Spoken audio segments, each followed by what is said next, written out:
రామాయణాన్ని ఎందుకోసం చదవాలంటే, మానవ జీవితాన్ని సంస్కరించగల మహాకావ్యం రామాయణం. మానవ హృదయాల నుంచి ఎప్పటికీ చెరగని కథ. అమ్మా నాన్నల అనురాగం, పుత్రుల అభిమానం, అన్నదమ్ముల అనుబంధం, భార్యాభర్తల సంబంధం, గురుభక్తి, శిష్యానురక్తి, స్నేహఫలం, ధర్మబలం, వినయముతో వదగడం, వివేకముతో ఎదగడం, జీవకారుణ్య భావన, ప్రకృతి లాలన, ఇలా జీవిత పార్వస్యాలెన్నింటినో పట్టి చూపిస్తుంది రామాయణం. రామాయణాన్ని చదవడం అంటే జీవితాన్ని చదవడమే. రామాయణం పారాయణ గ్రంథం కాదు, ఆచరణ ప్రధాన గ్రంథం. ఉత్తమ ధర్మాలను ఆచరిస్తే మనిషి మనిషిగా ఎలా ఎదగగలడో నేర్పుతుంది. చిన్న చిన్న పాత్రల ద్వారా సమున్నత సందేశాన్ని అందిస్తుంది.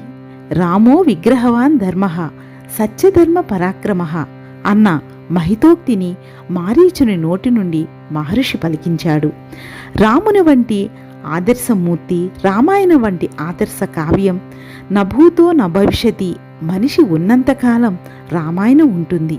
ప్రపంచ సాహిత్యంలోనే ఆదికావ్యం రామాయణం. వాల్మీకి మహర్షి దీన్ని రచించి ఆదికవిగా కీర్తి పొందాడు. రామాయణం పౌలస్తవద, సీతామహర్చరితం మహత్ అనే 3 పేర్లు దీనికున్నాయి.